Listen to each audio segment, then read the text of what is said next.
So, hello everyone. I will be discussing Philippine public administration, growth and development of public administration in the Philippines. So, our table of contents, we have an introduction, history of Philippine public administration, a revisit, rehabilitation in the independence period, and formal entry of the discipline of public administration, and lastly, four periods of public administration as a discipline in the Philippines. So, in the introduction, let me uh, discuss about this my topic. So, the practice of public administration or the practice of administration in the Philippines was it roots in the country's colonial history, where it was introduced as a legacy of Spanish and American rule. So over time, the Philippine government adopted these practices to fit the unique Filipino context, blending Western models and indigenous cultural values. Unlike the development of public administration in some countries, which was influenced by theories like the politics administration dichotomy, and the rise of public administration in the Philippines was driven by practical needs following the country's independence. So let's go to the history of Philippine public administration revisit. So pre-colonial period, where it happened before 1521. So before the arrival of foreign powers, the Philippines was composed of small independent communities called barangays.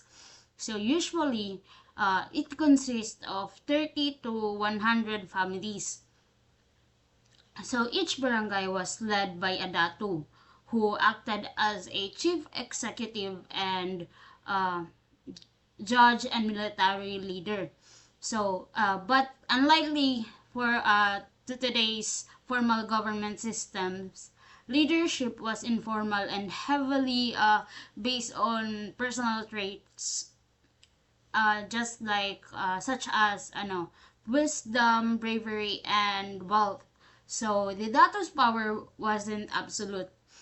So government was collaborative with community elders or councils of advisors being consulted in major decisions. So this reflects that an early form of participatory governance.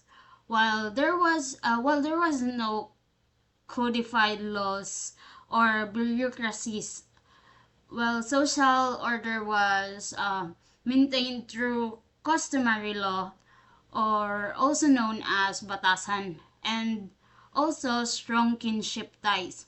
So even though this system was simple and localized, it emphasized values like community cooperation, consensus, and respect for traditions. So principles that still influence local governance in the Philippines today, especially in rural and indigenous areas. So now let's go to Spanish colonial period, which happens 1521 to 1902. So the Spanish colonization brought a centralized and hierarchical form of governance that drastically changed local systems. The Spanish crown governed through the governor general, who represents the king.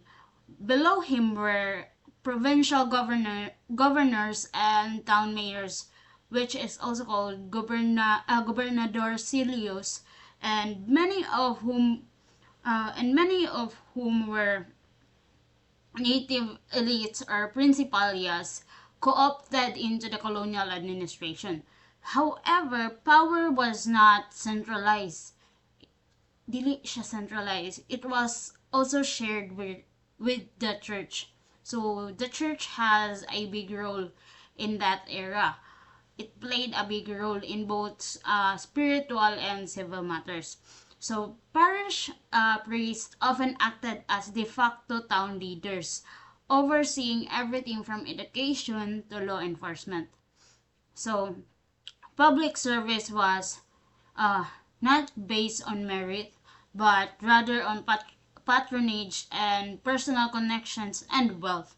So people could even purchase positions in the colonial government. So this created a culture of elitism and dependency, where access to power was limited to those who are privileged, which is few back then. So many of today's governance challenges corruption, favoritism, weak accountability, and can be tracked back to institutional patterns set during this time.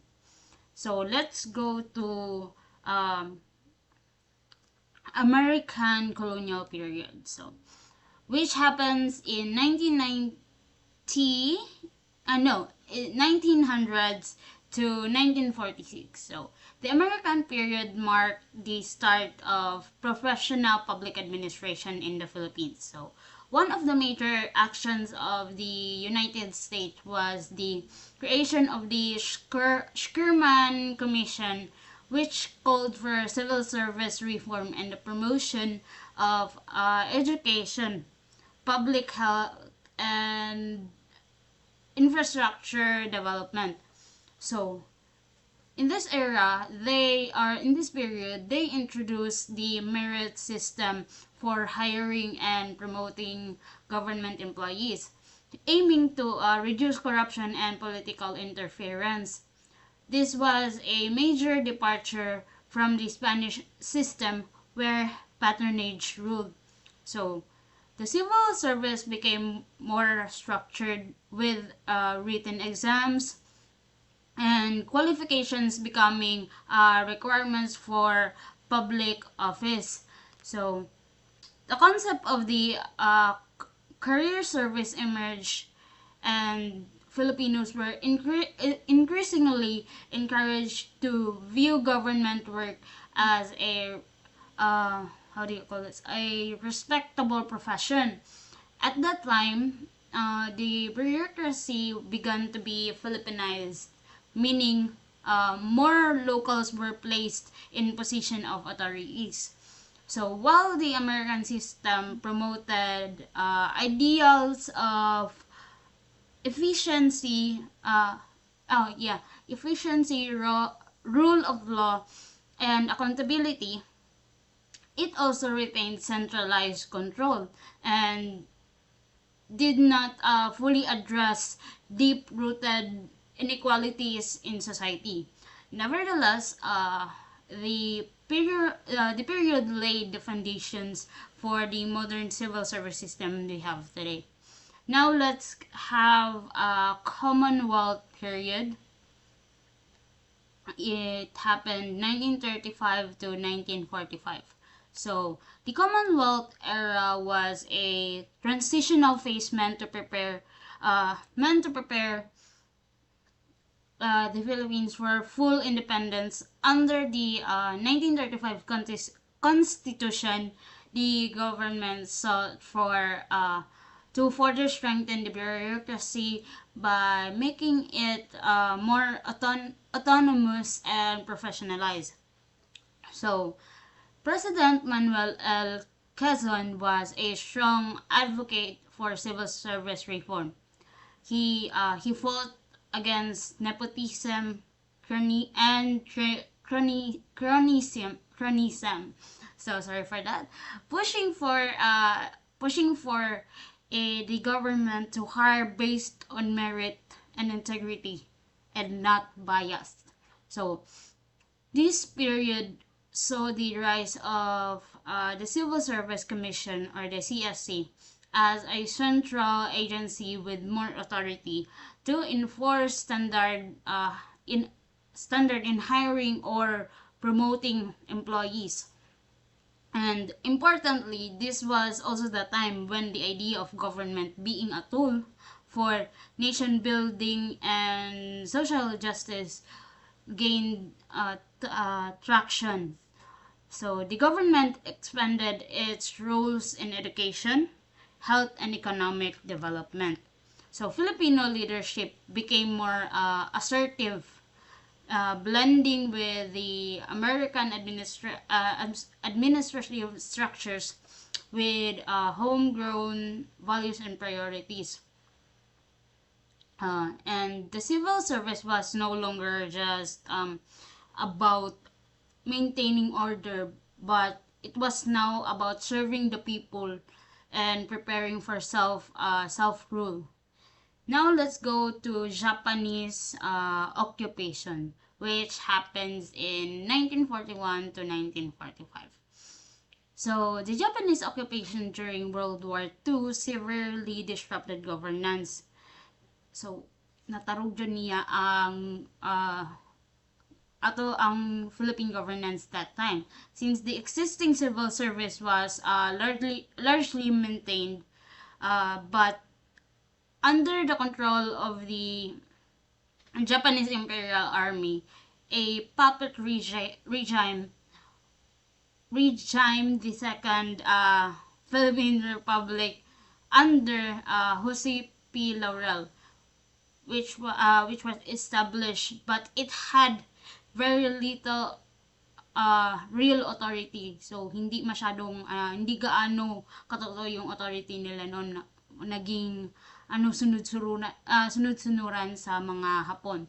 So the public viewed this government as illegitimate, and civil service were often caught between cooperating with the occupiers and maintaining loyalty to the Filipino people. So many bureaucrats tried to maintain basic services despite war condition, but others collaborated with the Japanese. So during this time, the professionalism in public service deteriorated. So the wartime environment eroded moral and institutional integrity. So public trust in government diminished significantly and was really destroyed. So after the war, rebuilding the bureaucracy was not just about infrastructure. It was about restoring credibility and reaffirming democratic principles. So the war highlighted how vulnerable institutions could become in times of conflict, underscoring the importance of a strong, independent, and principled civil service. So, I have a question here. How have the colonial influences and the blending of Western practices with Filipino culture shape the way public administration functions in the Philippines today? So, let's move forward to the next topic. So, post-war devastation and immediate challenges happens in 1945 to 1946. So, in 1945, following World War II, the Philippines was left in a state of extreme devastation. So, the capital Manila was second only to Warsaw in terms of destruction, with entire neighborhoods reduced to rubble. So schools, government buildings, bridges, roads, and other essential infrastructures were either heavily damaged or completely destroyed. So even the financial institution and banking system has collapsed. So the economy was practically non-existent, with agriculture.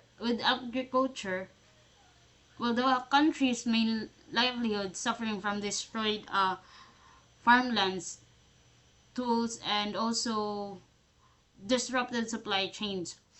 So the civil service thought, though it survived institutionally, it lacked the technical knowledge and capacity to deal with the complexity of post-war reconstruction. And public officials were not equipped to handle such massive infrastructure projects and economic policy making, or even long-term development planning. So the task ahead was enormous, rebuilding not just physical infrastructure but also the system of the governance and the public service delivery. So now let's go to the Philippine Rehabilitation Act and parity rights. So to begin national recovery, the Philippines needed external support, and the U.S. stepped in with the Philippine Rehabilitation Act of 1946, offering us $620 million in aid. However, this aid came with strings attached. In order to receive the full benefits, the Philippines had to pass the Bell Trade Act, which includes controversial provision granting parity rights to U.S. citizens. So parity rights means that Americans would have the same economic privileges as Filipinos in accessing and exploiting the country's natural resources and operating public utilities. So, to make this happen, a constitutional amendment was required, which was passed and ratified in 1947. So, while this act brought much needed funds in the country, many Filipinos viewed it as a compromise of national sovereignty. So the aid, though essentials also serve U.S. strategic interest in Asia, particularly during the emerging of Cold War era. So ensuring a strong economic and military ally in the region. Now, let's go to the post-independence governance challenge. So, here we have, with formal independence granted in 1946, President Manuel Rojas took the helm as the country's first post-war president. So, however, independence did not solve the deep social and economic issues that plague the country. Landlessness, poverty, and unequal wealth distribution led to rising agrarian unrest and the resurgence of the Hubalahap movement, a communist-led led peasant insurgency. So Rojas' administration struggled to manage the deteriorating peace and order situation, and his sudden death in 1948 left these issues unresolved. So Vice President Elpidio Quirino then took over. Quirino's administration was characterized by a mailed fist approach to dealing with dissent, prioritizing security over reform. So instead of addressing the root cause of unrest like land reform or equitable development, the government leaned on suppression and patronage. So public perception of Quirino's presidency was marred by widespread corruption and favoritism, reinforcing the image of a government that served elite interest rather than the broader population. So now let's go to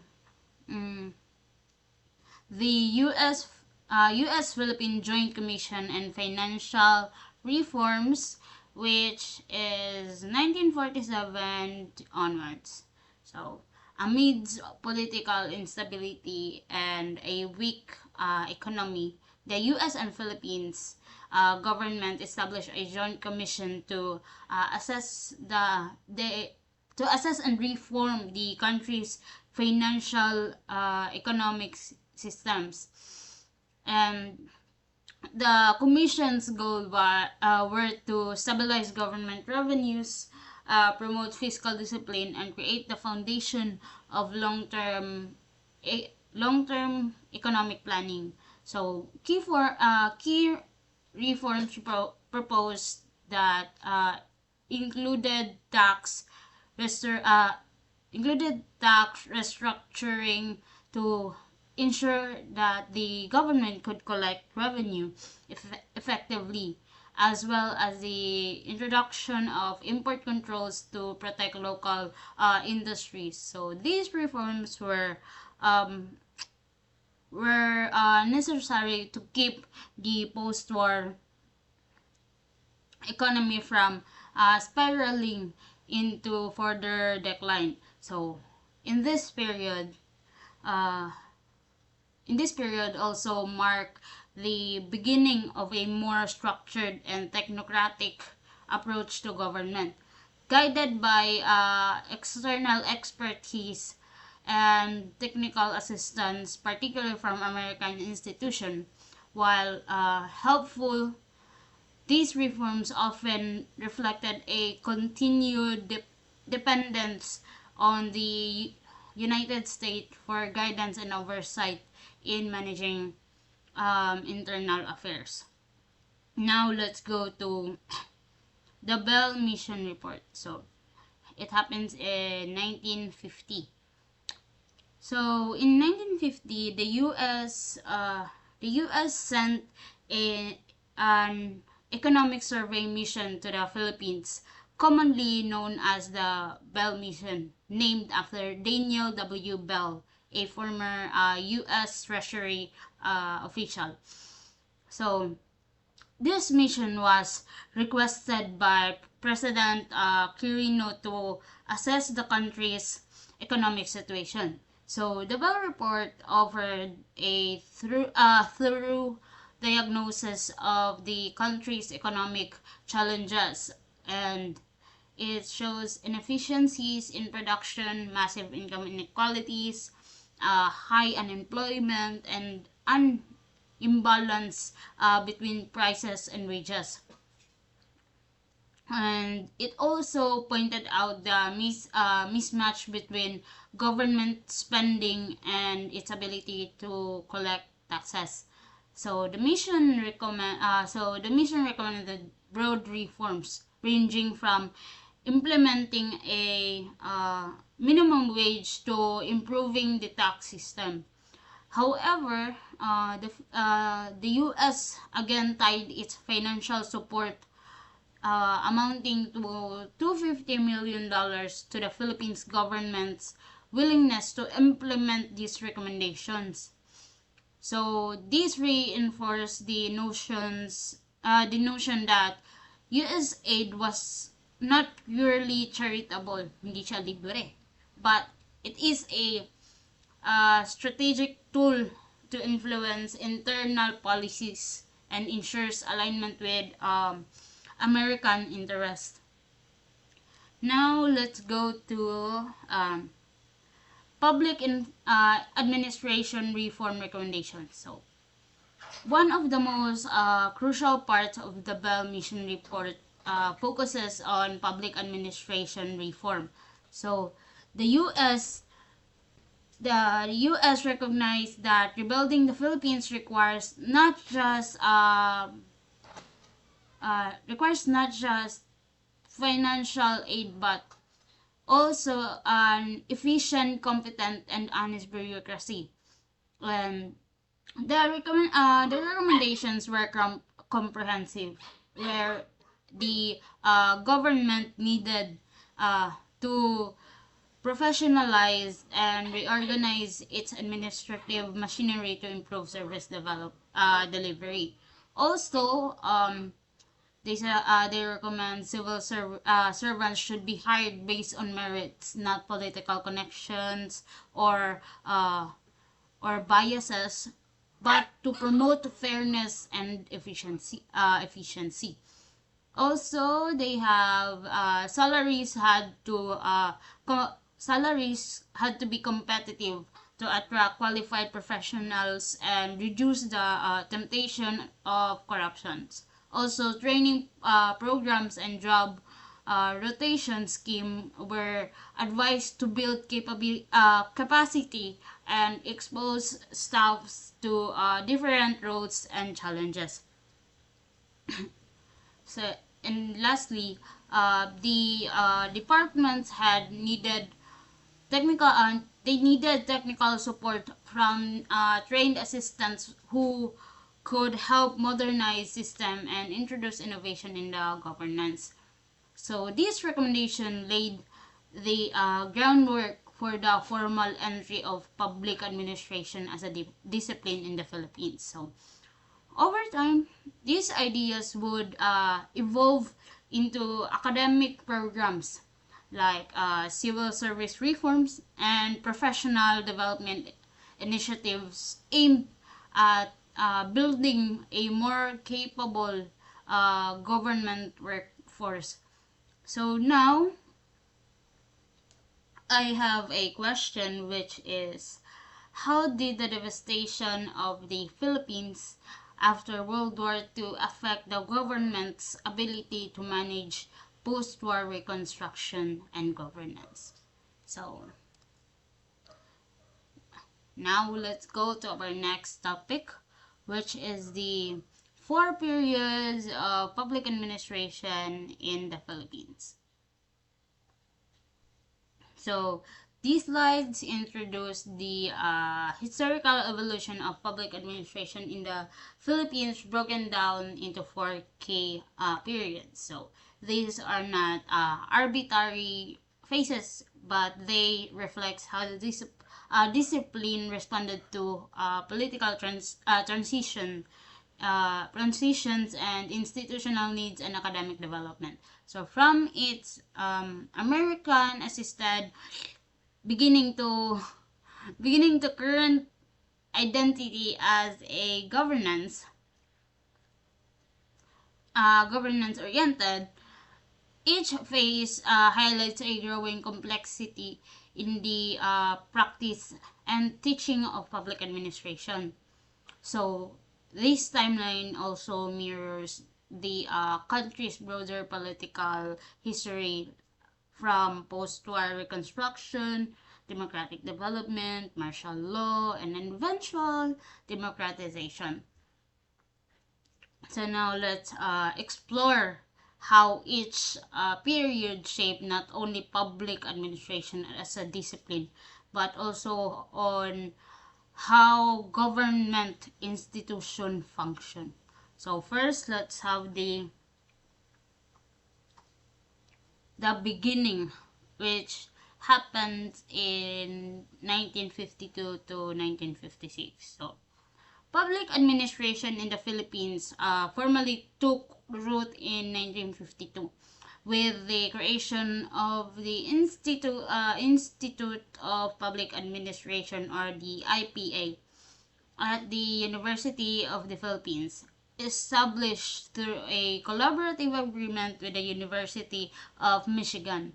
So initially guided by the American experts, the IPA served a dual purpose.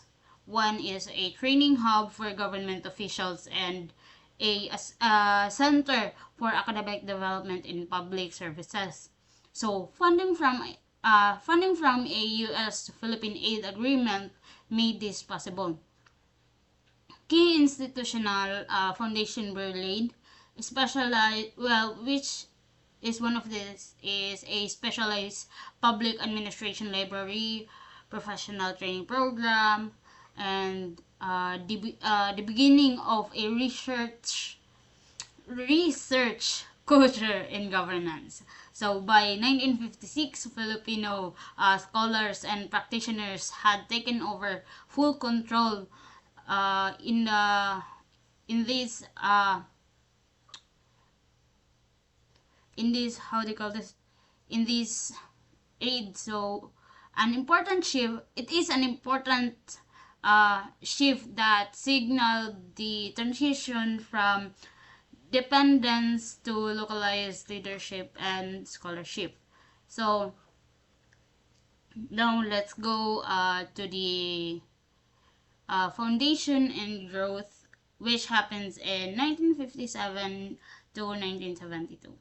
So this period is characterized by a consolidation and expansion. So the launch of the Philippine Journal of Public Administration in 1957 gave Filipino scholars a platform to publish research grounded in local realities. So organizationally, the institute evolved from a small unit into a full-fledged college by 1967. So it specialized centers like the Philippine Executive Academy and the local government center enable targeted research and training in leadership and decentralization. So this era also saw the Philippines emerge as a regional leader in public administration. So the founding of Europa in 1960 positioned the country and the college as a key contributor to global administrative knowledge. So research were prioritized, matured as well, focusing on transparency, accountability, and comparative governance issues still highly relevant today. So let's go to the next topic, which is the transition years, social consciousness, and the search for development model happens in 1973 to 1981. So the declaration of martial law in 1972 profoundly affects the academic institution, including the college. So despite the political climate, the college managed to remain both critical and relevant. It exposed systematic flaws such as corruption, elite-dominated policymaking, and centralized control. So, and at the same time, it provided input on reforms to key institutions like the Civil Service Commission and the Commission on Audit. And then Dean Raul de Guzman played a strategic role during this era. So his ability to engage with government officials while maintaining academic integrity allowed the college to continue influencing policy without compromising its values. So this was a complex period. So one of cautious activism where the college had to balance truth telling and institutional survival. So next we will go to the activist public administration reform and reflection, which is 1982 until the present. So in this final period, we see a paradigm shift from traditional bureaucratic concerns to a more holistic focus on governance. So this reflects that the country's return to democracy and the need for more inclusive, accountable, and uh, participatory public institutions.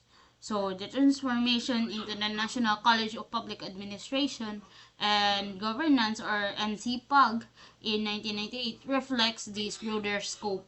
So the governance now is included civil society, also private sectors, uh, and then the especially the citizen participation in policy making.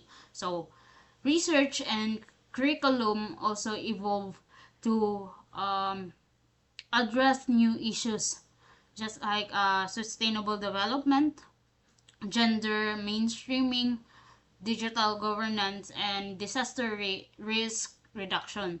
So today, NCPAG is not just an academic institution, but it is an active player in public sector reform and democratic innovation, both nationally and internationally. So now let's go to the summary of the four period. So to summarize each period, mark a different stage in the maturity of public administration in the Philippines. So in the 1950s, build the foundation through international support and local capacity building. And then in the 1960s and early 70s, how do you call this? Marked expansion and regional engagement and academic deepening. And then the martial law years were a test of institutional independence and social relevance. And then the from 1982 onwards, we see a more reflective and a deepening sense of public accountability as we continue. It's important to reflect not just in ano no in the not just on the past, but on where public administration is headed in a rapidly changing world. So now I have another question, which is how have the colonial influence the blending of Western practices with Filipino culture shape the way public administration functions in the Philippines today? So now that ends my discussion. I hope you learned a lot from me. So I will be ending this video. Good day, everyone, and good night.